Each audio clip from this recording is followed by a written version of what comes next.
네, 여러분 반갑습니다. 저는 저 대전에 있는 충남대학교에서 온 육동일 교수라고 합니다.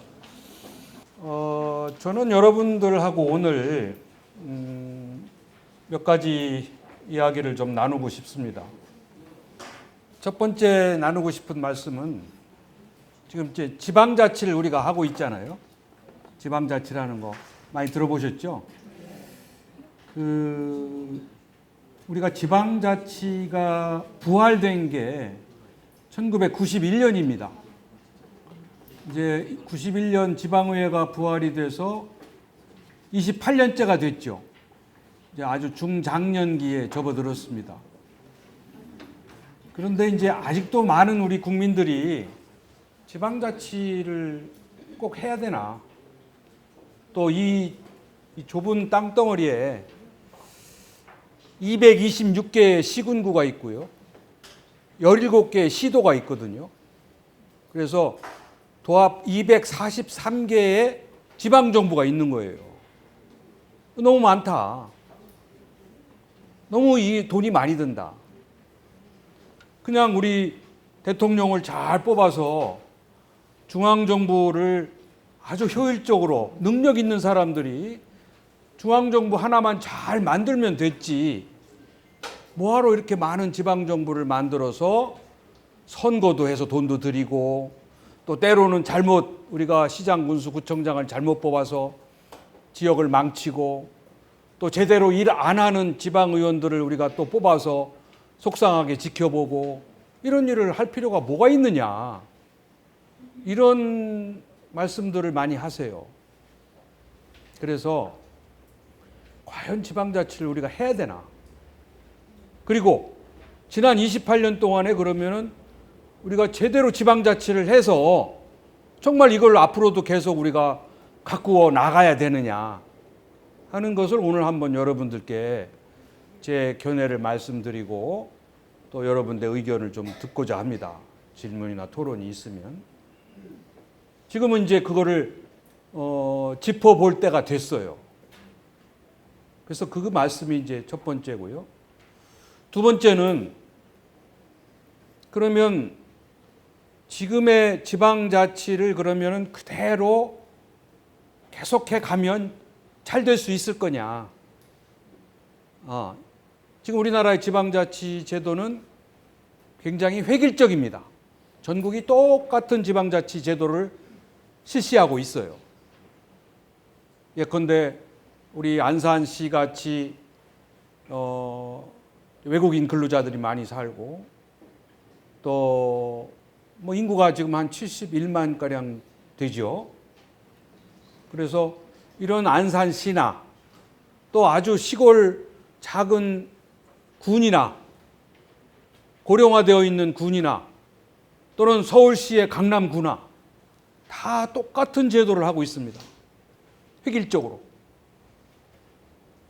그래서 이러한 지방자치 제도를 계속 우리가 운영해 나가기만 하면 뿌리 내릴 수 있는 거냐. 또 앞으로 지방자치의 환경은 계속 바뀝니다. 계속 바뀌어요. 지금 여러분 잘 아시다시피 고령화되고 있죠. 저출산이죠. 인구가 소멸되고 있습니다.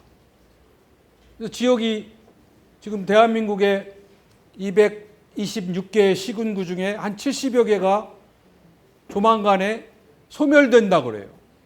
인구가 없어서 없어진다는 거예요.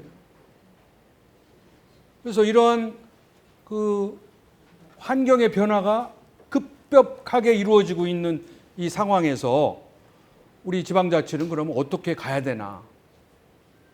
이거를 두 번째로 말씀드리고 싶고, 그 다음에 이제 세 번째가 제가 안산시에 대해서 조금 공부를 해봤습니다. 분석을 해보고. 하여튼 외국인이 제일 많죠. 제가 알기로 한 7만 6천 명 정도 외국인이 여기 살고 계신다고 그래요. 그리고 비율로 봐서도 한 10.6%쯤 돼요. 전체 인구의 외국인 비율이 10.6%로 우리나라 전체 시군구 중에서 5번째입니다. 5번째. 음성이 제일 높고, 충북 음성이. 그래서 이러한 우리 독특한 안산시가 앞으로 발전하려면은 어떻게 해야 되는가?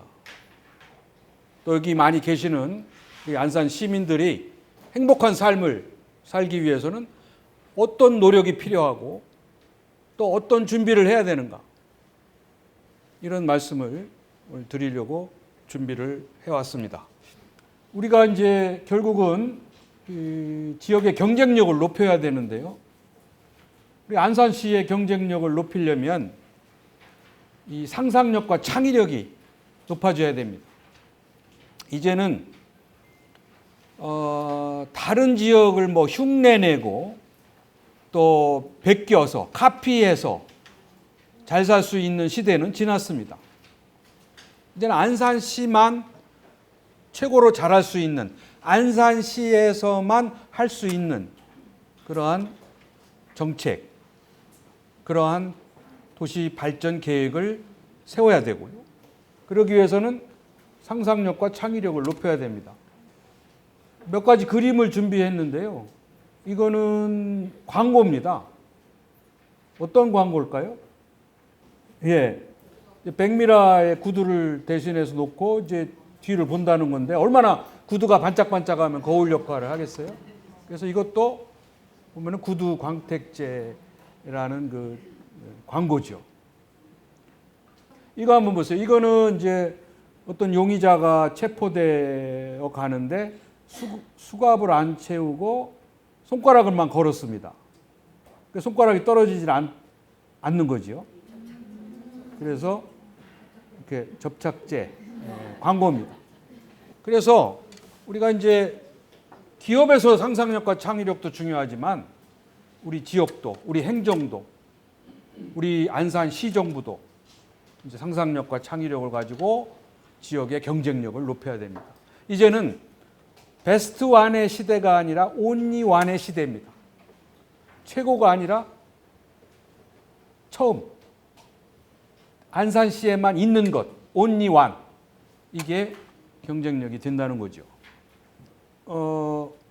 그동안 살아온 20세기와 앞으로 살고 있는 21세기는 이렇게 급격한 변화가 일어나고 있습니다. 우리가 살아온 지난 세기는 모든 것을 국가가 주도했고 중앙정부 중심이고 성장지향적이고 성장의 가치가 제일 높고 또 타율적이고 획일적이고 이런 시대에 살아왔습니다.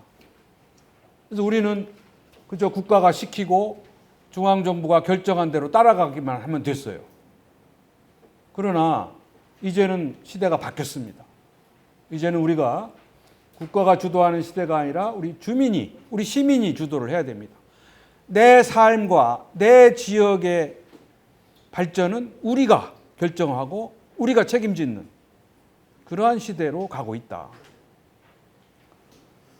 또 지금 이제 우리가 크게 갈등을 일으키고 있는 부분이 성장이냐 분배냐 하는 거예요. 그죠? 그동안에 우리가 61년부터 경제개발 5개년 계획을 중앙정부가 주도해서 기적적으로 발전했습니다. 그런데 그 발전은 주로 성장적인 측면에서 발전한 거죠. 우리 국민소득도 100불도 안 됐는데 지금 3만 불이 넘었고 수출도 불과 2,200만 불에서 지금은 뭐 5천억 불이 넘었어요. 무역 규모가 1조 불이 넘었어요. 이건 뭐 세계에 유례가 없는 경이적인 기적적인 성장입니다. 그래서 우리가 성장만 하면은 잘 사는 줄 알았죠. 그런데 어느 순간에 와 보니까 성장이 우리 삶에 상당한 격차를 가져온 거예요. 잘 사는 사람은 잘 살지만 못 사는 사람은 계속 못 사는, 대를 이어서 못 사는 이런 사회가 나타나면서 우리가 깊은 고민과 갈등에 빠진 거죠. 그래서 이제 분배에 신경을 쓰다 보니까 성장이 둔화될 수밖에 없고 또 분배에 여러 문제가 생기고 해서 성장과 분배를 어떻게 조화시킬 거냐 하는 중대한 숙제를 안고 있는 겁니다. 이제는 성장 지향만도 안 되고, 그렇다고 성장은 팽개치고 분배만 해서도 안 됩니다.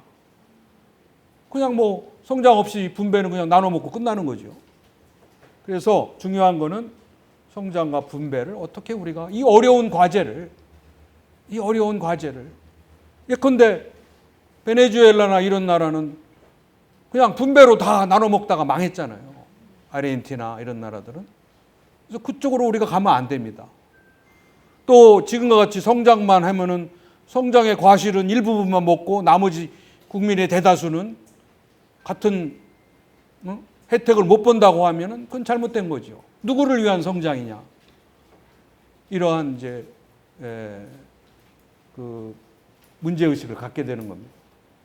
따라서 21세기에 우리가 생존하고 발전할 수 있는 키워드는 창의와 자율과 공존입니다. 창의와 자율과 공존이에요. 근데 굉장히 이게 상식적이지만 쉽지 않은 겁니다. 창의적인 건 쉽지 않아요. 자율적으로 산다는 것도 쉬운 게 아니에요. 자율에는 책임을 같이 병행해야 되기 때문에 쉬운 게 아니죠. 또 공존, 우리가 지금 지역 간에, 계층 간에, 이념 간에 공존할 줄 몰라가지고 이 사단이 난 거 아니겠어요? 나라가 온갖 갈등과 혼돈에 빠져 있는 공존의 길을 못 찾고 있는 거예요. 우리가 같이 더불어 살아야 되는데 우리 국민들이 뭐 이념의 진영 논리로 갈리고 또 뭐 지역 감정에 우리가 빠지고 이렇게 해서 이게 공존을 못 하고 있는 지금 우리 현 주소가 이 빨리 극복해야 될 문제입니다. 따라서 앞으로 우리가 창의와 자율과 공존이라는 새로운 생존과 발전의 가치, 키워드를 살리려면은 결국은 지난번에 우리가 살아왔던 국가와 중앙 중심에서 주민과 지방 주도로 가야 되고, 타율과 종속에서 자율과 자치로 가야 되고, 또 수구 냉전에서 평화 공존으로 가야 되고, 성장과 분배를 택일하는 데서 이제는 양자를 조화시키는 이러한 파라다임의 전환이 필요한 시점에 와 있는 겁니다. 근데 이거는 저절로 되는 게 아니에요. 많은 우리가 고민을 하고 준비를 하고 우리 국민의 공감대 형성이 이루어져야 돼요. 근데 우리는 이런 고민 안 하고 그냥 뭐 대통령만 잘 뽑으면, 시장만 잘 뽑으면 저절로 해결된다고 하는 착각에 빠져 있습니다. 이건 대통령이 해결해 줄 문제가 아니에요. 그런 대통령, 그런 나라는 다 이런 거에 실패했습니다. 그런 슈퍼맨이 나와가지고 우리를 다 구원해 줄 것처럼, 그래서 선거 때마다 찍고 실망하고 찍고 실망하고 이런 거를 그동안 우리가 되풀이해 왔어요. 지금은 슈퍼맨 대통령이 슈퍼맨인 수도 없고 슈퍼맨이 돼서도 안 됩니다. 이거는 이제 우리 국민들, 우리 주민들이 공감대를 만들고 우리가 주인이 돼서 해결해야 될 문제예요. 그 지방자치가 필요한 겁니다. 그러나 지금 우리의 현실은 모든 게 이렇게 격차가 계층 간에도 소득 격차가 8대2, 뭐 9대1, 지역 간에도 격차가, 세대 간에도, 또 중소기업과 대기업 간, 남성과 여성 간, 중앙과 지방 간 격차가 8대2. 그래서 우리는 아직도 이 8대2의 격차 문제를 안고 살고 있습니다. 그리고 최근에 우리가 이 한국 사회가 뭐 총체적인 위기에 빠져 있다 이렇게 보고 있는데, 그 원인도 따지고 가면 우리 선조들이 소중하게 생각했던 인간성의 가치를 우리가 상실했습니다. 우리는 콩도 이렇게 작은 콩도 나눠 먹을 줄 알고, 우리 사람끼리도 그랬지만은 동물도 미물도 우리가 같이 공존해서 이 과일도 까치밥이라고 해서 안 따먹었단 말이에요. 그죠? 같이 공존했단 말이에요. 그래서 이런 것들이 우리가 상실을 했고, 그래서 우리 주체성과 공동체 의식도 우리가 잃어버렸고, 또 리더십도 최근에 이게 저는 리더십의 가장 중요한 포인트가 두 가지라고 봐요. 하나는 우리 지도자는 멀리 볼 수 있어야 됩니다. 미래를 볼 수 있어야 돼요. 미래를 보고 그 대통령이면 우리 국민, 또는 뭐 시장이면 우리 시민, 또 조직의 장이면 조직원을 끌고 갈 수 있어야 돼요. 멀리 미래를 보고. 다만 혼자만 생각하는 미래가 아니라 같이 생각한 미래, 같이 꿈꾸는 미래, 같이 꾸는 꿈이 비전입니다. 혼자 꾸는 꿈은 그건 백일몽이죠. 그래서 미래를 볼 수 있는 안목이 있어야 된다. 지도자는. 두 번째 지도자는 저는 화합과 통합, 소통과 신뢰의 지도자라고 생각을 해요. 근데 이게 지금 우리나라뿐만 아니라 전 세계 각국에 이게 망가지고 있어요. 트럼프 대통령도 잘 나가던 미국의 화합과 통합을 분열로, 갈등으로 몰고, 푸틴도 그랬죠. 시진핑도 그렇지. 심지어 아베도 국민을 분열시켜가지고 자기 편만 끌고 가는 거예요. 공교롭게 지금 공통적으로 세계 리더십이 변질되고 있습니다. 맹자의 가유삼성이라는 것도 이제 있어요. 이것도 우리 사회의 위기로 지금 진행 중인데, 집안이 잘 되려면은 이 세 가지 소리가 크게 들려야 된다는 겁니다.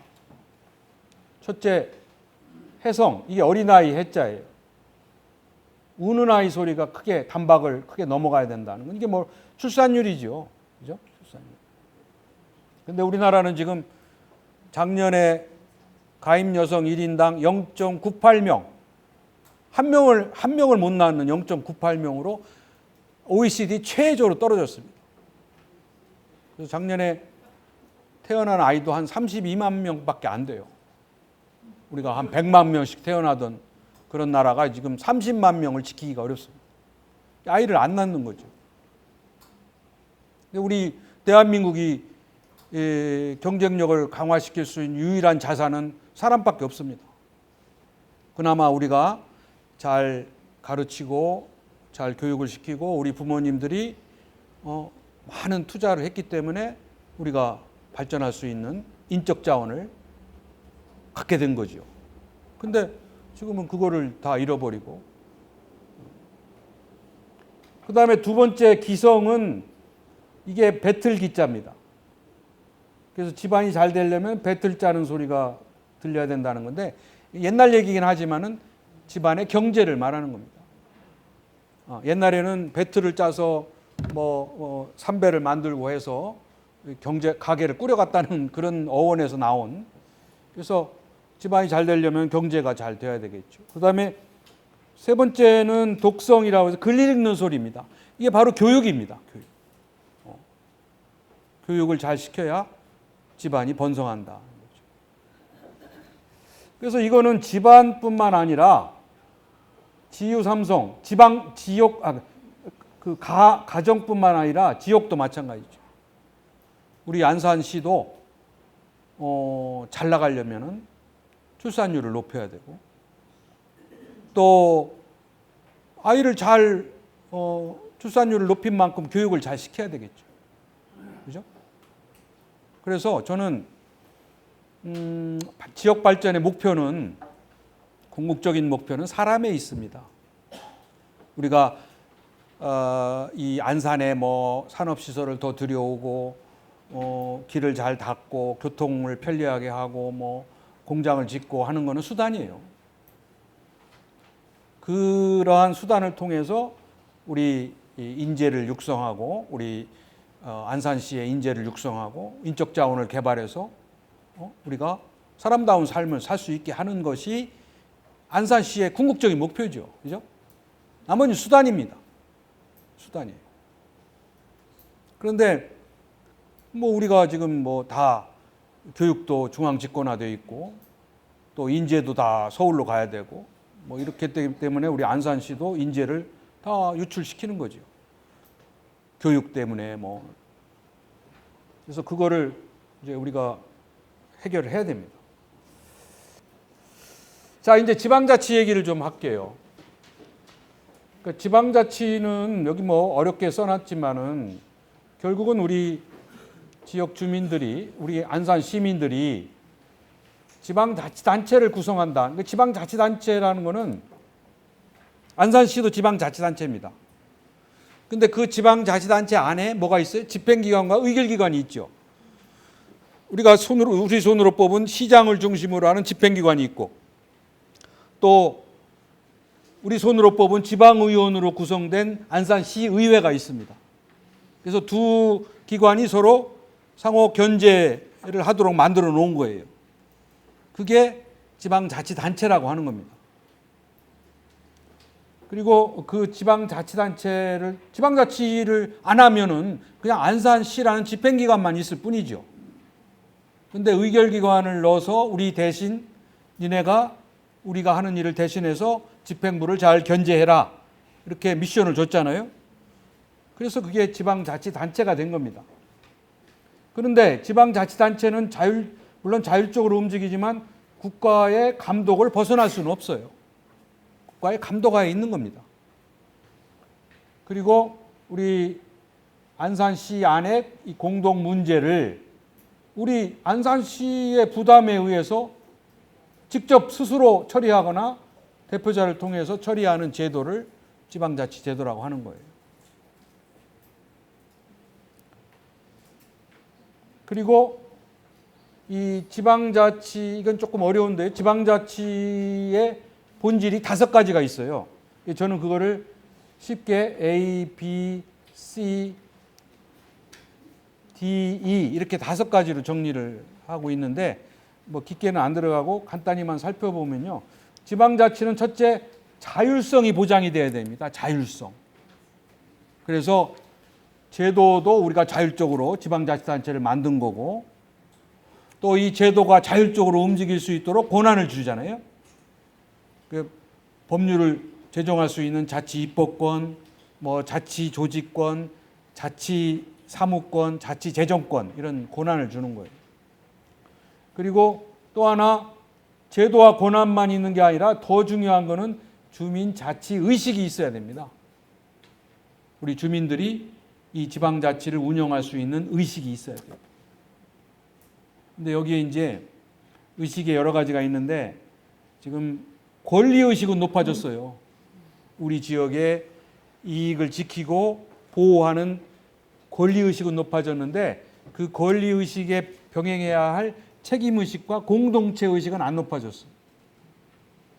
그래서 자치의식이 지역이기주의, 집단이기주의로 변질되고 있는 겁니다. 근데 이 책임의식과 공동체의식을 같이 높여주려면 교육을 시켜야 돼요. 교육 없이는 안 이루어지는 겁니다. 지방자치가 아무리 뭐 수십 년을 해도 저절로 의식이 높아지지는 않아요. 교육이 같이 병행이 돼요. 근데 우리나라는 아쉽게도 뭐 이렇게 이제 우리가 자치분권대학을 만들어서 이제 시작은 했습니다만 그동안에는 이런 노력을 안 했죠. 그래서 제도는 갖추었지만 지방자치가 아직 뿌리 내리지 못했다. 두 번째는 선거입니다. 선거. 우리가 지방자치 선거를 4년마다 하잖아요. 그죠? 작년에도 했죠. 그런데 이 선거가 아직 정상적인 궤도에 못 올라왔습니다. 아직 우리 선거가 지역의 뭐 정책 공약을 가지고 경쟁하면서 우리 유권자들의 선택을 받는 그런 선거의 기능이 수행이 안 되고 있습니다. 그래서 돈은 많이 들이면서 지난 선거도 1조 한 2천억 원 썼어요. 돈은 많이 들이면서 선거를 통해서 얻어야 할 이러한 기능들은 잘 안 나타나고 있어요. 올바른 대표도 선출해야 되지만 우리 주민들도 화합과 통합을 이루어야 되고 또 중요한 민주 정치 교육을 해야 되거든요. 그것이 이루어져야 되거든요. 선거 과정에서. 그런데 우리는 선거는 이렇게 하면 안 된다라는 반면 교사적인 교육만 하고 있을 뿐이지 우리끼리 정치에 대해서 관심을 갖고 지역에 관심을 갖고 이런 그 기능이 안 이루어지고 있어요. 그래서 고비용 저효율의 선거를 되풀이하고 있습니다. 이걸 빨리 개선해야 돼요. 그다음에 세 번째는 지방자치는 경쟁과 협력입니다. 경쟁, 다시 말해서 지방자치가 잘 되려면 중앙과 지방 간에도 경쟁을 해야 되고 또 지방과 지방 간, 우리 안산과 뭐 시흥이나 이쪽 부천이나 이런 인근 자치단체와 경쟁을 해야 돼요. 또 안산시 내에도 아까 말씀드린 집행기관과 의결기관, 지방의회 간에 경쟁을 해야 돼요. 뭘 목표로 해서? 주민들의 복리 향상과 지역의 발전을 위한 경쟁입니다. 서로 정책 경쟁도 하고 이런 경쟁이 바탕을 이루어야 돼요. 따라서 우리가 지금 이 시대의 문제가 이 경쟁이라는 것을 우리가 잘 할 줄 몰라요. 왜냐하면 경쟁을 하다 보면 뭐가 생기죠? 갈등이 생겨요. 그죠? 경쟁을 하다 보면 갈등이 생겨요. 왜? 경쟁을 하면 이기는 자와 지는 자가 생기잖아요. 승자와 패자가 생겨요. 그게 시장 경제의 가장 중요한 원리입니다. 경쟁. 근데 우리는 경쟁을 잘 할 줄 몰라요. 왜 그러냐면 갈등을 풀지 못했기 때문에 그런 거예요. 경쟁하면 갈등이 생기는데 우리는 이 갈등을 해소를 못하고 갈등이 계속 축적이 되거나 첨예화되는 거예요. 갈등을 풀어줘야 되거든요. 또 승자와 패자가 생기면 패자에게도 다시 재기할 수 있는 기회를 줘야 되거든요. 근데 지금 우리 사회는 승자는 모든 것을 독식을 하고 영원한 승자고 패자는 영원한 패자예요. 그래서 요즘에 뭐 개천용이라는 말도 나오고 요즘에는 개천에서 용이 안 나는 거죠.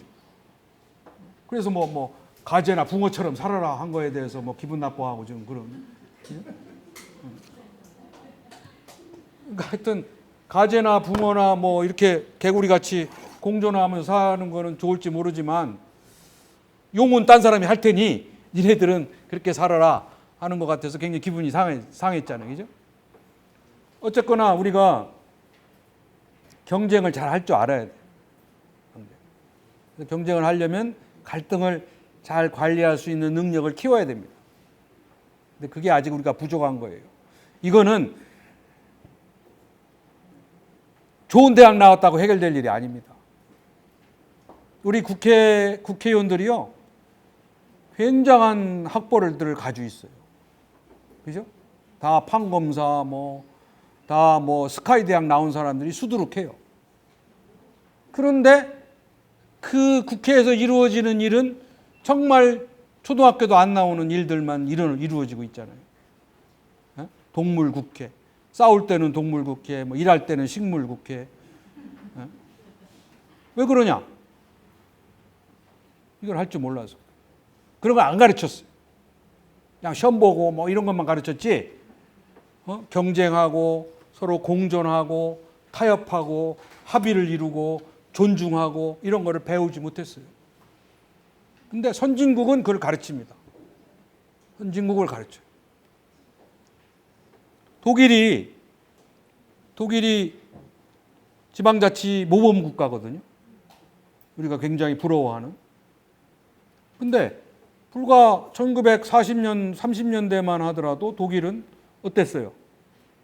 히틀러가 나와가지고 아주 독일을 패전 국가로 만들고 전범 국가를 만들었잖아요. 그 당시에 독일 국민들은요, 굉장한 자부심이 있었어요. 왜?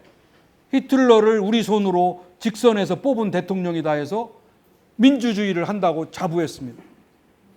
다른 나라는 못하고 있는데, 다른 나라는 왕이 계승하고 있는데 독일은 우리 손으로 우리 총통을, 우리 지도자를 우리 손으로 뽑았다. 우리는 진정한 민주주의 국가다.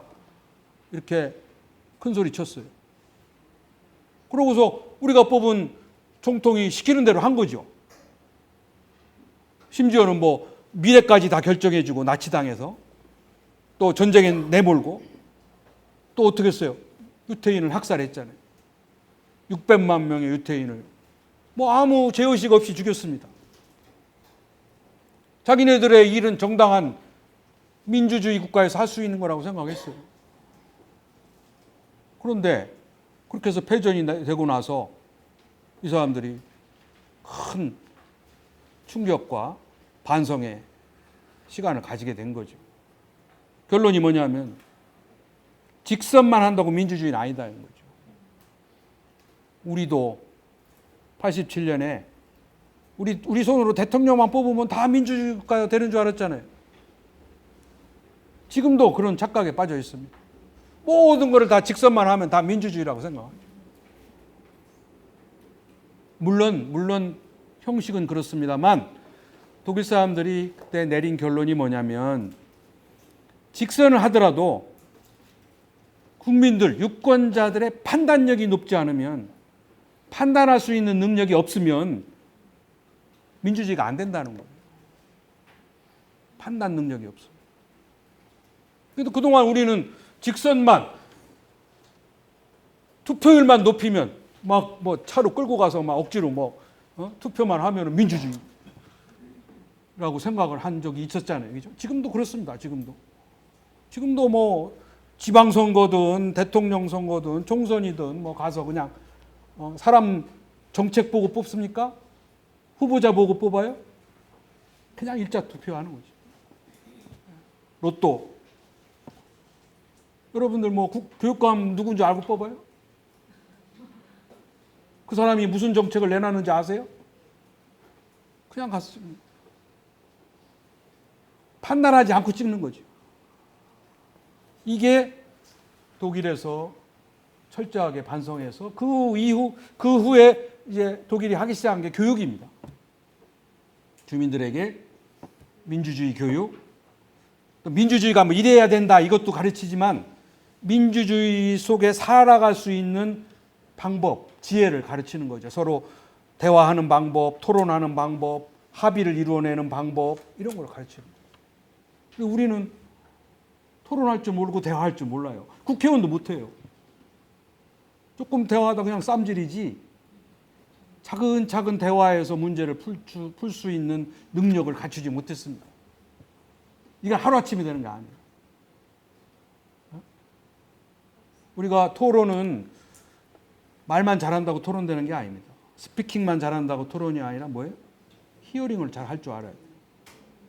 우리는 뭐 말만 잘한다는 게 뭐 대단한 걸로 생각하지만 사실은 보통 우리가 커뮤니케이션 하면 스피킹과 히어링이 있잖아요. 상대방의 영향력을 더 주는 게 스피킹일까요? 히어링일까요? 뭐 아시네요. 보통 우리는 스피킹이 히어링보다 더 상대방을 설득시킨다고 생각하잖아요. 그래서 막 쏟아냅니다, 말을. 그죠? 그런데 그 커뮤니케이션 학자들은 오히려 히어링이 상대방에 더 많은 영향력을 준다는 거죠. 가만히 듣고만 있어도 그 사람이 다 얘기만 들어도 나중에는 오히려 듣는 사람이 그 사람에게 영향을 준다는 거죠. 근데 우리는 아직 말도 잘 못하지만 말해서 상대방을 움직이려고 하는 거예요. 그게 아직까지 우리의 그 한계입니다. 커뮤니케이션의 한계예요. 그래서 뭐가 잘못되면 홍보가 부족하니까 더 쏟아내고 막 이런 식으로. 오히려 국민들의 불만과 국민들의 원하는 것을 더 들어주면 국민들이 더 영향력을 갖고 지지를 해주는데 홍보가 부족하니까 잘 몰라서 그렇다 우리 국민들이. 그러니까 더 막 쏟아내는 거예요. 우리는 더 스트레스 받는 거죠. 그래서 하여튼 이 경쟁을 할 줄 알려면 갈등을 풀 줄 알아야 된다. 그 다음에 이제 이 분권이라는 게 뭡니까? 권력을 나눈다는 거잖아요. 분권. 그 권력의 핵심은 결정권입니다. Decision making power. 결정하는 권한. 그래서 그동안에는 모든 게 아까 뭐 중앙이 다 결정권을 가지고 있었죠. 그래서 그거를 지방으로 이양하는 게 지방 분권입니다. 권력을, 결정권을 지방으로 넘겨라. 왜 우리가 내 삶과 우리 지역의 삶을 왜 다른 사람이 결정하냐? 우리가 결정하겠다. 이게 이제 지방 분권이에요. 그리고 그 결정을 잘 하려면 어떻게 돼요? 판단력이 있어야 되잖아요. 그러니까 지방 분권을 아무리 열심히 해줘도 지역에서 그거를 감당할 수 있는 능력이 없으면 안 되죠. 지역에 관심도 있어야 되고 지역에 애정도 있어야 되고 잘 선택과 판단할 수 있는 능력을 가지고 있어야 되는 거죠. 그래야 더 좋은 결정을 할 수 있을 거 아니에요. 그 다음에 중앙에서 지방으로 결정권을 넘겼다 하더라도 지방의 위 상부층에서 다 결정권을 독점하면 안 돼요. 나눠 가져야 돼요. 다시 말해서 지금은 중앙에서 지방도 잘 안 넘기지만 설령 넘겼다 하더라도 지방이 다 뭐 시장이나 상부층에서 다 결정권을 독점해 버리면 그거는 지방 분권이 아니라 지방 독재입니다. 그래서 그거는 내려와야 돼요. 그다음에 세 번째는 이거는 중앙정부와 지방정부 간, 이건 지방정부 내에서 이루어지는 일이잖아요. 다 정부와 관련된 거잖아요. 근데 중앙이든 지방이든 관이 가지고 있는 결정권이 민으로 내려와야 됩니다. 우리가 결정할 수 있어야 돼요. 그래야 주민자치가 되는 거죠. 결정권은 관이 있는데 마을은 주민자치를 하라고 하는 거는 뭐 어느 도단이죠. 따라서 분권이 되려면 이 세 가지 방향이 다 이루어져야 됩니다. 근데 우리는 여기 일본에 아직도 일본에 머물러서 일본도 잘 안 되고 있어요. 근데 앞으로 2번, 3번으로 가야 된다. 근데 이거는요, 분권이 잘 이루어지고 있는 선진국가를 보면 절대로 중앙이, 위가, 관이 먼저 이제는 지방이 많이 성숙했으니까 이제 우리 결정권을 니네가 좀 가져야 되겠다. 이렇게 니네한테 돌려주마. 이렇게 분권이 이루어진 나라는 하나도 없습니다.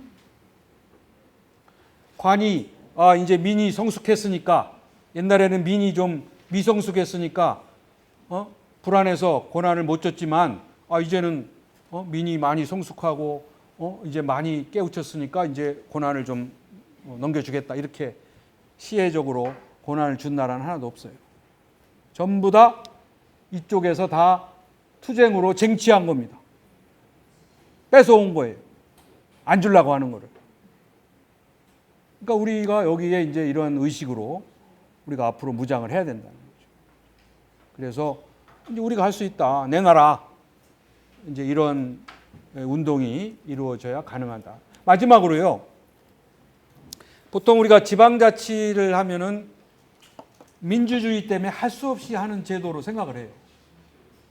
민주주의 때문에 돈이 들더라도 할 수 없이 불가피하다. 민주주의 발전을 위해서는.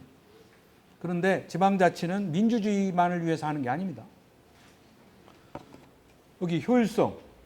다시 말해서 주민들이 적은 세금, 적은 부담을 가지고 보다 많은 서비스, 보다 질이 좋은 서비스, 보다 빠른 서비스, 보다 집에 가까운 서비스를 제공해 줘야 지방자치가 성공하는 겁니다. 그러니까 지방자치는 효율적이어야지. 민주주의 때문에 효율성이 훼손돼서는 안 됩니다. 다시 말해서 이것도 민주주의와 효율성이 조화를 어떻게 이룰 거냐 하는 것이 어려운 숙제입니다. 따라서 돈만 많이 들고 낭비적인 지방자치 제도를 한다면 그 제도는 파산되거나 없어져야 돼요. 그런 지방자치는 하지 말아요. 따라서 이것도 여러분들이 중요하게 생각을 하셔야 된다. 우리나라 지방자치는 처음 49년에 법을 만들어 가지고요. 52년 6.25 동란 중에 지방자치를 실시를 했어요. 52년도에. 그때 지금은 시도, 시군구지만 그때는 시도와 시읍면 자치를 했습니다. 시읍 단위, 면 단위에서 자치를 한 거죠. 그래서 52년에 이렇게 선거도 하고 또 56년에도 선거를 하고요. 60년에는 아주 전면적인 지방자치를 했습니다. 다 의원, 단체장을 다 뽑았어요. 그런데 오래 가지 못하고 61년 5.16 군사 쿠데타에 의해서 중단이 됐습니다. 그러고서 이제 30년 동안 동면하다가 뭐 통일될 때까지 뭐 지방재정 자립이 이루어질 때까지 미루다가 30년 만에 아까 말씀드린 대로 91년에 부활이 된 겁니다. 그래서 지금 28년째를 맡고 있는 거죠. 동란 중에까지 지방자치를 한 거는 뭐 지방자치에 대한 뭐 의식이 높아지고 뭐 이게 아니라 당시에 자유당 정권이 정권을 연장하고 유지하기 위한 수단으로 활용한 측면이 더 커요. 그렇지만 어쨌거나 우리가 선거도 하고 이런 소중한 경험을 9년 동안 가진 바가 있습니다. 자, 그러면 왜 우리가 지방자치를 해야만 하나? 또 그동안 잘 했나? 이거를 한번 좀 정리를 해볼게요. 저는 우리나라가 지방자치를 정말 잘 부활했다. 소중한 성과가 두 가지가 있습니다. 지방자치를 했기 때문에 얻은 성과. 이건 우리 국민들이 잘 체감을 못하고 있어요. 그 소중한 성과가 이 두 가지입니다. 첫째, 지방자치를 함으로써 비로소 지역의 주민이 주인이 되기 시작했다는 거예요. 아직 주인이 다 되지는 않았지만 주인이 되기 시작했다는 거죠. 우리 5,000년 역사 중에 28년 전만 빼면 그 이전은 다 우리는 관민관계는 주종관계입니다. 우리 국민들은 다 종속물들, 시키는 대로 하는 거예요. 관이 주인이에요. 물론 말로는 뭐 농자천하 지대본 뭐 이런 말도 있지만 모든 결정권은 관이. 그리고 관은 무서운 곳입니다. 음침하고 무서운 곳이에요. 관제수라고 그러잖아요. 관을 안 가는 게 좋은 거예요. 그게 지방자치를 하면서 바뀐 거예요. 혁명적으로 바뀐 거죠. 왜? 이 종속물에서, 피조물에서 우리가 뭐가 됐어요? 유권자가 됐습니다. 그죠? 우리 손으로. 그러니까 뭐 선거 때하고 선거 이후는 달라지지만 선거 때 되면 어때요? 뭐 아주 우리가 잠시 주인이 된 것처럼 착각에 빠지잖아요. 다 굽신거리고 뭐 다 뭐 우리 앞에서 다 해줄 것처럼 그런 어쨌거나 우리가 그런 유권자 대접을 받기 시작했습니다. 그죠? 또 고객이 됐어요. 우리 행정 안산시도 안산시 행정의 목표는 고객 만족 행정입니다. 어떻게 하면 우리 시민들을 고객으로 모셔서 만족을 시키느냐, 뭐 감동을 시키느냐.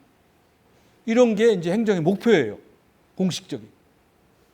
옛날같이 뭐 하면 안 돼요. 우리가 뭐 관도 이제 자유롭게 와서 요구도 하고 큰 소리도 치고 뭐 지나친 사람도 있지만 또 이런 교육도 받고 이런 게 이 고객으로서 우리 위상이 높아지기 때문에 그렇습니다. 지방자치 안 하면 불가능합니다. 또 파트너가 됐습니다. 관과 민 간의 파트너. 이제는 관이 민을 제끼고 혼자 해결할 수가 없어요. 관민이 같이 결정하고 관민이 같이 공동으로 집행하고 이런 시대, 이러한 행정을 해야 주민들을 설득시키고 만족할 수가 있지. 관 혼자 해가지고는 주민들이 따라가지 않습니다. 좋은 평가를 안 내려요. 그래서 주민참여 예산제다 뭐 이런 일들을 시작한 거죠. 그렇죠? 그래서 이 파트너십이 강화된 것이 큰 변화입니다. 그래서 결국은 이러한 위상의 변화는 이제 우리 주민을 오너로 가는 방향입니다. 그래서 우리 헌법 1조 2항에 대한민국의 주권은 국민에게 있고 모든 권력은 국민으로부터 나온다. 뭐 다 알고 계시는 헌법 조항이지만 이게 피부에 와닿고 우리가 그걸 말로 주장할 수 있게 된 거는 지방자치제를 해서 그런 거예요. 그죠? 아까 얘기한 뭐 붕어, 가재, 뭐 개구리 또는 뭐 개소 뭐 이런 우리 주민들이 우리 국민들이 그런 대접을 받으면 이제 호련히 우리가 그거에 항거하고 저항을 하는 그런 이제 토대와 용기가 생겼잖아요. 그건 지방자치에서 그런 거예요. 저절로 된 게 아니에요. 지방자치 안 하면 나타나지 않은 현상입니다. 그래서 지방자치를 하는 거예요. 우리가 주인이 되기 위해서. 근데 아직 우리가 그런 대접을 아직 오너 대접까지는 안 갖고 더 우리가 주인의식을 우리가 아직 갖고 있지 못하기 때문에 주인 대접을 제대로 못 받고 있어서 그렇지.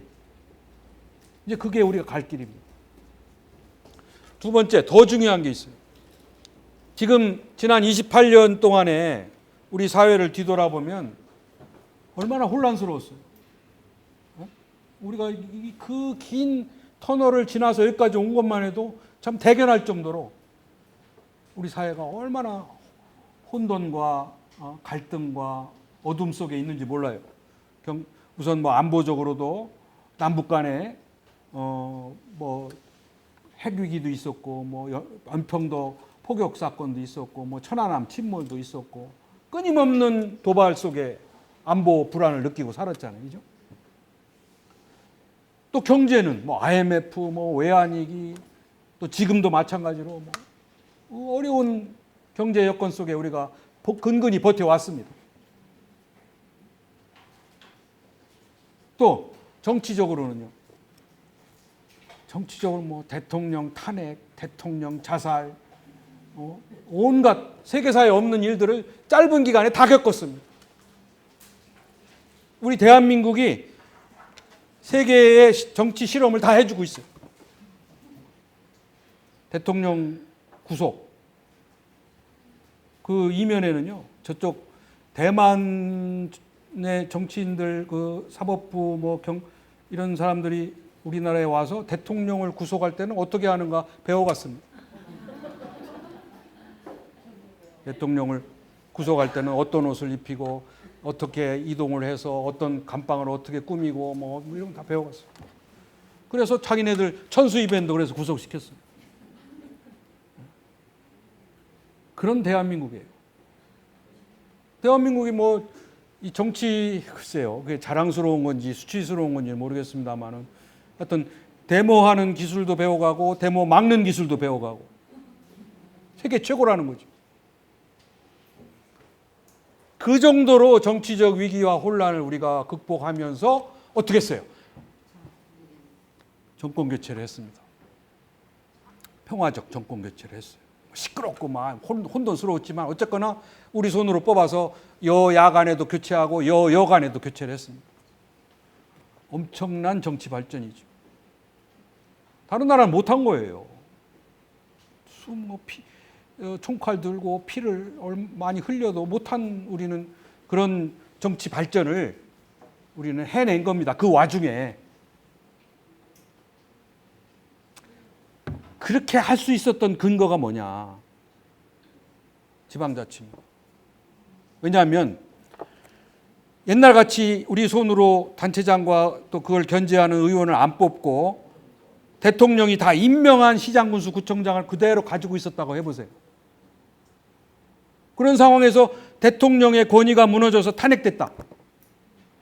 그러면 그로부터 임명받은 시장군수 구청장의 정당성은 존재할까요? 안 되죠. 같이 무너지는 거예요. 같이 무너지는 거예요. 인정을 안 하죠.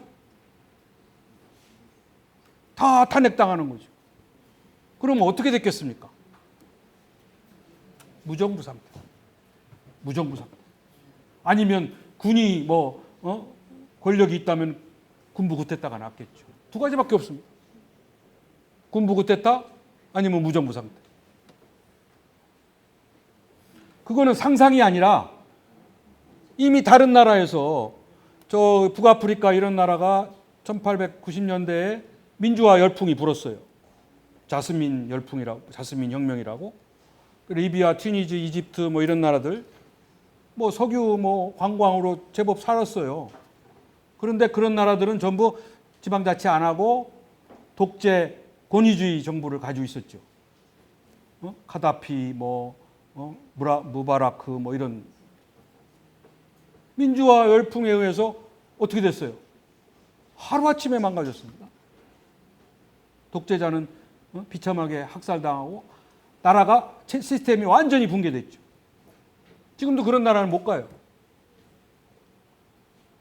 그런데 다행히 우리나라는 지방자치를 했기 때문에 우리가 못마땅해도 임기가 보장된 단체장을 뽑아놨고 조금은 아쉽지만 지방의회가 견제하는 장치를 가지고 있었기 때문에 중앙 혼란과 불안에 상관없이 우리 지역의 일을 우리가 그래야만 할 수 있었던 근거는 지방자치 때문에 그런 겁니다. 그러니까 얼마나 다행스러운 일이에요. 그죠? 얼마나 다행스러운 일이에요. 그래서 지방자치를 하는 목적 중에 하나가 바로 중앙정치의 혼란과 불안을 차단하거나 최소화한다는 겁니다. 그러니까 제가 보기에 이 지방자치에 돈이 많이 들잖아요. 선거도 해야 되지, 낭비도 있지, 비효율도 있지. 그런데 이 중앙정부의 혼란과 불안이 다 엄습해가지고 체제가 다 와해돼버리면 회복도 안 돼요. 돈을 더 들여도 회복도 안 되는 그런 거를 우리가 차단하고 그나마 지역의 안정을 유지한 가운데 우리 대한민국을 이렇게 끌고 갈 수 있었던 거는 지방자치 때문에 가능한 일입니다. 제가 과장해서 드리는 말씀이 아니에요.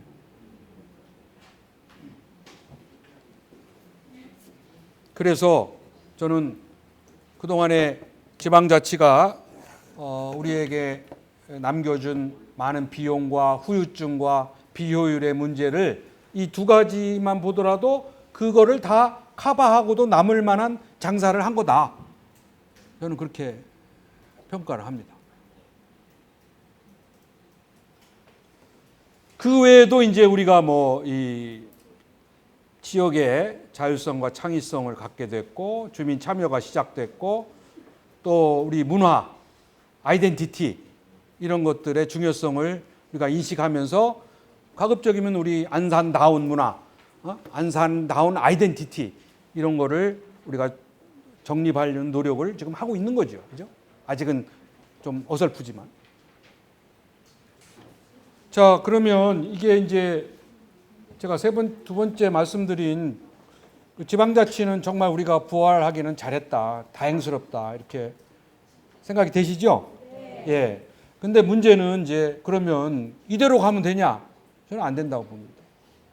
지금 지방자치가 제대로 안 가고 있어요.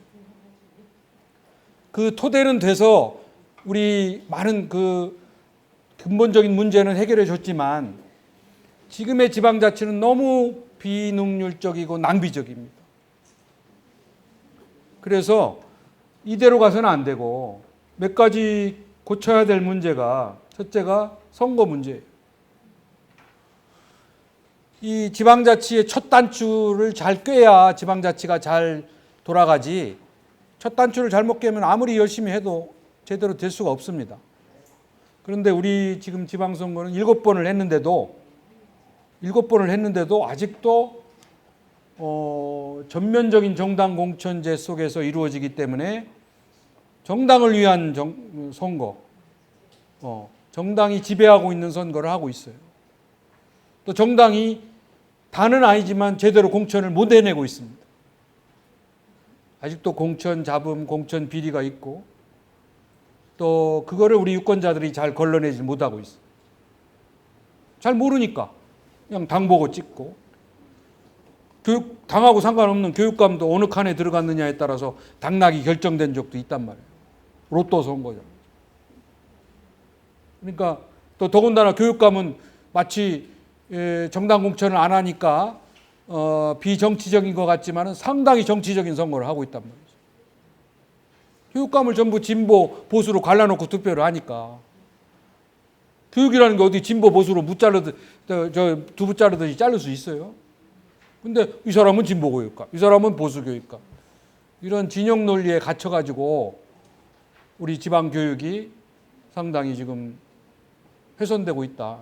저는 그렇게 생각합니다. 진보 정책, 보수 정책은 있을망정 진보 교육감, 보수 교육감으로 나누면 안 되죠. 근데 그 근본적인 문제는 전국 동시지방선거에 있습니다. 한날 6, 7개 선거를 다 하다 보니까 뭐 돈은 덜 들겠죠. 그러나 이게 이제 어떻게 돼요? 지방선거가 정권의 중간평가, 뭐 야당 심판, 여당 심판, 뭐 이런 걸로 이제 바람을 타는 거죠. 지방선거는 지역의 이슈를 가지고 지역의 후보들이 경쟁을 해서 우리가 선택을 해야 되는데 그거하고 상관없이 야당을 심판하자, 여당을 심판하자, 심판론으로 간다. 이거는 뭐 여야를 떠나서 왜곡된 선거잖아요. 그거를 우리가 빨리 벗어나야 된다. 저희 교수님, 다른 나라는 어떤 예가 있나요? 다른 나라는 예컨대 일본도 통합선거를 해요. 그런데 일본은 전국이 다 통합선거를 하는 게 아니라 예를 들어서 일본이 이제 도중에 임기 도중에 뭐 하차하거나 뭐 사망하거나 뭐 선거법에 걸려서 아웃되거나 이럴 경우에는 선거를 다시 하는데 재임 기간만 하는 게 아니라 다시 4년을 줘요. 그러니까 그게 막 축적되다 보니까 선거가 이제 막 달라지는 거죠. 그죠? 시기가. 그래서 지금은 통합선거를 하는 데는 한 40%밖에 안 됩니다. 그러다 보니까 바람 선거는 아니죠. 그죠?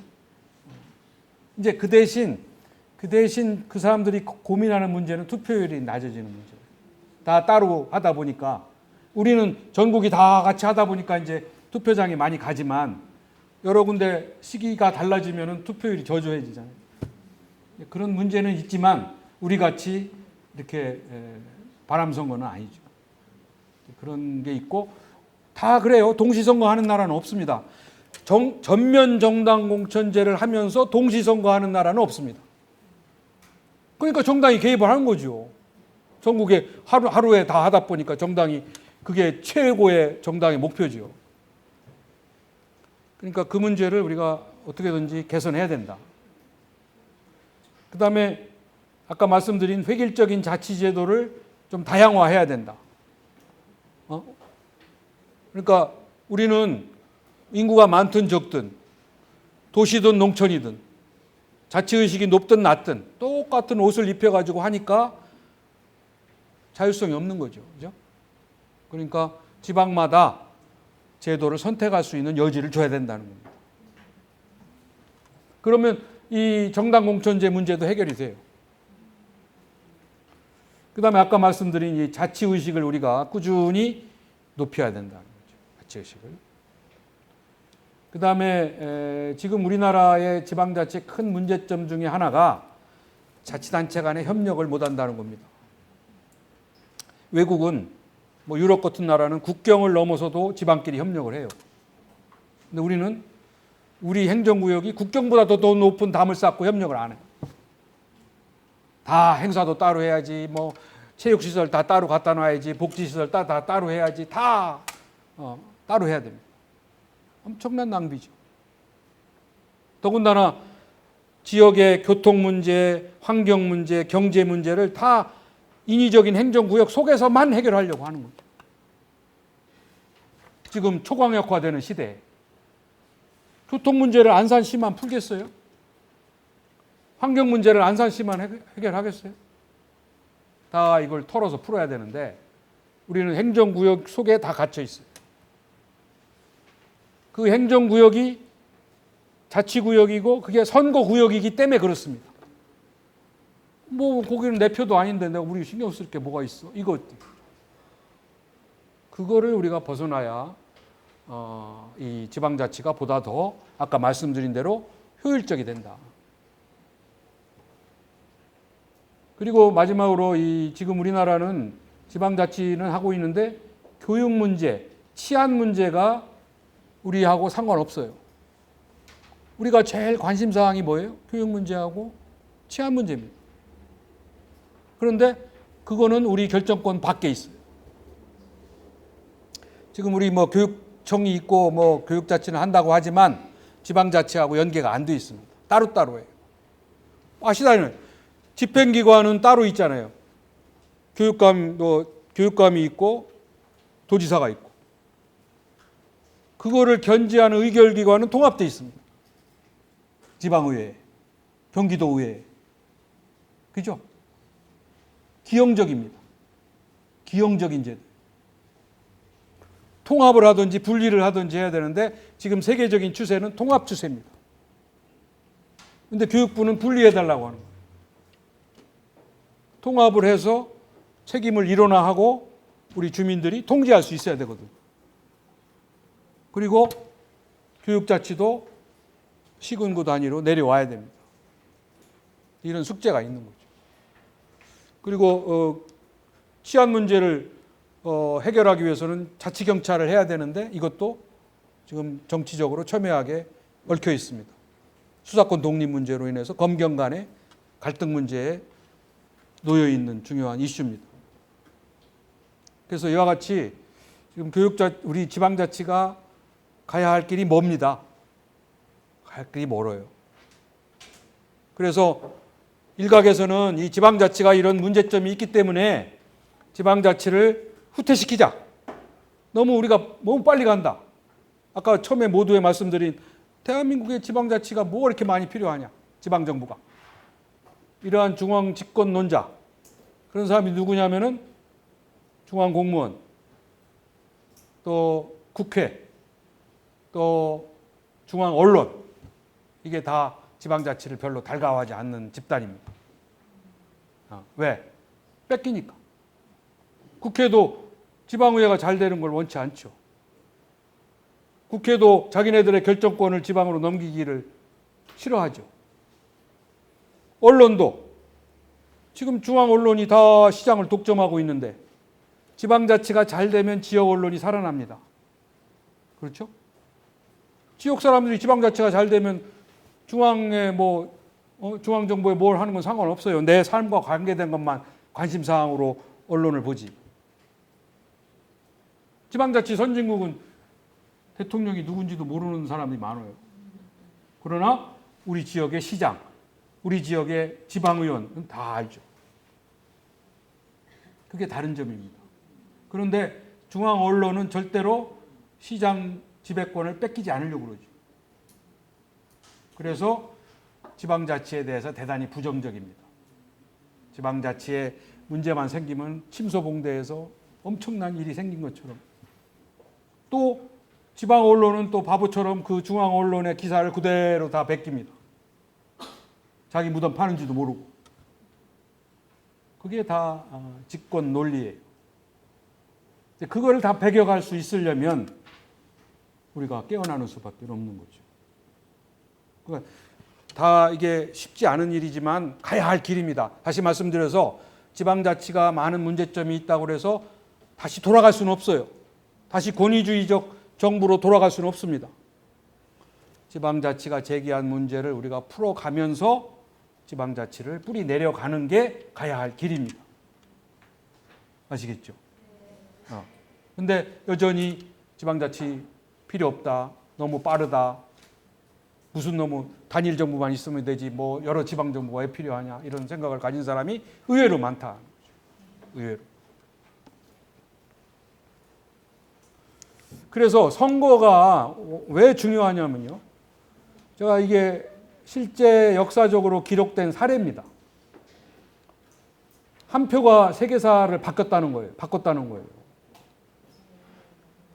옛날 그리스 시대에는 직접 민주주의를 했다고 그러잖아요. 광장에 모여가지고 사람들이 토론하고 대화를 해서 결정을 하는 그런 직접민주주의를 이 그리스 시대에는 했다는 거예요. 그런데 어느 종교회의의 토론의 이슈가 이거였답니다. 여성은 인간이냐 동물이냐. 좀 기분 나쁜 이슈지만 옛날에 여성들은 이렇게 많이 수모를 당했어요. 그래서 이 주제를 가지고 뭐 맨날 며칠 토론을 해도 결론이 안 나서 투표를 했답니다. 그래서 한 표 차이로 여성도 인간이다. 결정. 만일 한 표 차이로 동물이다 그랬으면 더 많은 시간 여성들이 수모를 당하고 고생을 했겠죠. 그죠? 미국이 독립할 이 당시에는 미국의 국어를 영어로 할까 독어로 할까 고민을 많이 했답니다. 이것도 결론이 안 나서 투표를 해서 겨우 영어가 한 표 차이로 미국의 국어가 결정됐다는 거예요. 만일 독어가 됐다면 아마 세계사가 바뀌었을 거예요. 그죠? 지금 독어는 거의 뭐 지금 뭐 망했죠. 대학에 독일 동문학과 이런 데는 학생들이 안 와요. 그 정도로 이 한 표. 근데 몇 명이 투표했는지는 안 나오더라고요. 제가 찾아봐도 안 나오고 단 결과가 한 표 차이로 됐다. 이것만 기록돼 있지 몇 명이 참 투표를 했는지는 모르겠어요. 아까 말씀드린 히틀러도 1923년에 나치당의 당수가 될 때는 한 표 차이로 됐대요. 나중에 이제 주민 직선, 국민 직선에 의해서 총통이 될 때는 200만 표 차로 됐지만 처음에 나치당의 당수가 될 때는 한 표 차로 됐다. 한 표 차가 전쟁을 불러일으킨 거고 600만 명의 유태인을 학살시킨 거고 세계사를 바꾼 거죠. 그렇죠? 이렇게 한 표가 선거에서 굉장히 중요한 겁니다. 내년에 또 우리가 선거를 하잖아요. 지금 우리 지방선거에서는 동수도 많이 생겼어요. 저 군의원 선거는 동점자도 많이 생겼어요. 동점자가 되면 어떡하죠? 누가 당선이 돼요? 연장자가 당선이 돼요. 지난번 선거 때도 뭐 아마 그게 뭐 연장자까지 갔다가 뭐 어쩌고 저쩌고 아직 대법원에 계류 중인 걸로 알고 있는데 동점이 돼가지고 무효표가 뭐 들어가느냐 안 들어가느냐에 따라서 그래서 당락이 됐다 안 됐다 하는 사례도 있었습니다. 우리나라 세계 1위가 이렇게 많습니다. 자살률, 이혼율, 뭐 성형률, 뭐 낙태율, 이게 세계 1위예요. 확고부동한 세계 1위입니다. 경쟁력은 지금 떨어지고 있죠. 또 저성장되고 있고 뭐 여러 가지 경제가 지금 적신호입니다. 굉장히 지금 걱정이 돼요. 게다가 빈부격차는 점점 심화되고 있잖아요. 지금 이 상위 20% 소득, 하위 20% 소득 간의 격차가 최대화되어 있습니다. 더 큰 문제는 부가 상속되고 가난이 대물림된다는 거죠. 그래서 여기 굉장히 우울한 수치가 있어요. 잘 사는 사람 10%의 청년 결혼 비율은 82%지만 못 사는 사람 10%의 결혼 비율은 7%밖에 안 됩니다. 굉장히 슬픈 통계예요. 그죠? 그런가 하면은 지금 이렇게 부의 집중이 얼마나 심각하냐면 세계 슈퍼부자 8명의 재산을 합한 게 세계 인구 절반이 합한 재산과 같다는 거예요. 그게 처음에는 뭐 62명에서 34명에서 뭐 15명에서 이제 8명으로 줄었어요. 여기 뭐 저기 주커버거 무슨 뭐 그 누구죠? 아마존 사장 뭐 이 사람들 워렌 버핏 이런 사람 재산이. 그리고 여기 보세요. 미국의 100대 부자의 78명은 자수성거지만 한국 100대 부자의 84명은 상속부자입니다. 이것 때문에 우리가 삼성을 미워하는 거죠. 삼성이 대한민국의 경제의 20%를 차지하고 있어요.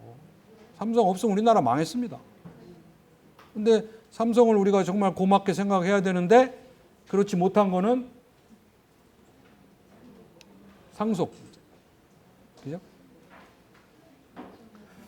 미국의 재산가들은 처음에는 다 상속을 했어요. 그런데 상속을 하고 보니까 회사도 막 자식도 막 이걸 자꾸 경험한 거예요.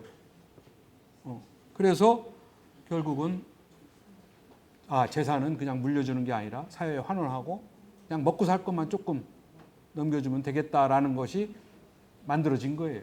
처음서부터 뭐 저 사람들은 의식이 높고 이 경제적인 고민을 해서 한 게 아니라 해 보니까 상속해가지고 다 망하는 거죠. 그래서 그런 상황이 만들어진 거죠. 지금 우리 젊은이들이 걱정해요. 지금 이렇게 실업률은 높아져가지고 포기하는 세대. 이거 아시잖아요. 이생망, 이변생에 망했다. 청년 백수 전성시대, 청년 실업 실신시대, 이런. 이 친구들이 만들어낸 신조어가 정말 안타까운 일입니다. 자, 그리고 이제 인구가 감소하고 있고요. 그런가 하면은 고령화. 지금 우리가 65세 인구가 14.8%를 넘어섰습니다. 이제 20%를 조만간 넘어서서 이런 지역은 이미 초고령화 사회가 됐고 또 이제 문제는 너무 속도가 빠르다는 거예요. 우리가 2000년에 7%가 됐는데 작년에 14%를 넘어섰고 앞으로 25년이에요. 25년이면 20%를 넘어선다는 거죠. 근데 이 기간이 프랑스, 미국, 영국은 한 100년, 150년 걸렸는데 그거를 획기적으로 단축한 세계 신기록이 지금 일본입니다. 일본은 이미 70년에 7% 그리고 2006년에 이미 20%를 넘어섰어요. 근데 그 기간이 36년밖에 안 되잖아요. 그죠? 획기적으로 단축한 게 일본인데 그거는 우리가 그것도 못마땅해서 우리는 더 압축해가지고 10년을 더 줄여서 이렇게 가는 거죠. 그러니까 우리가 이제 우리에게 남은 시간은 길어봤자 이제 7년, 6, 7년밖에 안 남았다는 거예요. 이제 지금사 우리가 정신 차려가지고 이념 문제, 지역 문제, 격차 문제 다 해결하는데 우리가 다 한마음 한뜻이 돼서 다 노력을 해도 남은 시간은 이제 2026년까지밖에 안 남았다는 거죠. 그때는 우리가 일할 사람은 없고 우리가 봉양해야 될 노인들은 엄청 늘어나서 2045년에 37%가 된다는 거예요. 세계 최고. 이게 그러니까 이 수명이 길어지고 우리가 지금 이렇게 82.7세입니다. 여자가 6살 더 살아요. 북한보다는 12살 더 살아요. 그래서 북한의 북한의 딸과 한국의 어머니가 상봉하는 모습을 보면 나이가 비슷한 것 같아요. 그죠? 그 정도로 북한 사람들 일찍 죽습니다. 12살. 그리고 저출산 돼가지고 이렇게 아까 말씀드린 이런 문제들이 앞으로 심각한 아마 우리 안산은 이게 더 심각하죠. 다민족 다문화. 10%를 넘어섰으니까. 그래서 아까 말씀드린 대로 이 문제가 아주 심각한 사회 문제가 될 거다. 안산이 먼저 최초로 아마 겪어갈 겁니다. 그래서 잘 모범적으로 잘 해결해 나가야 다른 지역이 따라갈 수가 있어요. 그래서 아까 말씀드린 대로 우리 안산시가 우리 앞으로 나갈 미래상을 잘 제시를 하고 목표를 분명하게 재정립할 필요가 있다. 근데 이거는 시장과 공무원끼리만 하면 안 됩니다. 우리 안산 시민의 공감대를 얻어서 해야 되죠. 그래서 그런 숙제가 있는 것 같고요. 그 다음에 이 네트워크가 돼서 다 같이 참여를 해야 됩니다. 공무원, 의회, 지역 주민, 또 출향민까지 이렇게 다 역할 분담을 해서 하나가 돼야 돼요. 그래야 이게 미래가 밝아진다는 거예요. 그리고 우리 안산시의 지역 인재 육성과 인적 자원 확보를 위해서 우리가 심혈을 기울여야 된다. 어떤 결론적으로 우리가 이런 지방자치의 숙제도 있고 또 앞으로 우리가 주민자치위원님들이 많이 계시니까 그 사명감과 역할이 굉장히 중요합니다. 우리 주민자치위원님들이 뭐 작은 일 같지만은 이게 앞으로 지방자치의 발전과 지역 발전에 굉장히 중요한 선도적인 역할을 해야 돼요. 그래서 지역의 리더가 되셔서 이 지방자치를 주민자치로 또 생활자치로 이렇게 발전시키면서 지역민들로부터 존경과 신뢰를 받는 그런 위원님들이 되셔야 된다. 이거는 이렇게 지역을 발전시킨 데는 뭐 전문가도 있어야 되고 정치가도 있어야 되지만 평범한 소녀도 지역 발전에 굉장히 중요한 역할을 할 수가 있습니다. 그래서 우리가 다 각계각층에 다 힘을 합해서 힘을 모아서 한 뜻으로 가야 된다, 그런 말씀이고, 결국은 지방자치가 살아야 우리 지역이 살고 지역이 살아야 대한민국이 산다라는 것을 결론으로 해서 준비된 강의를 마치도록 하겠습니다. 여기서 마칠게요. 감사합니다.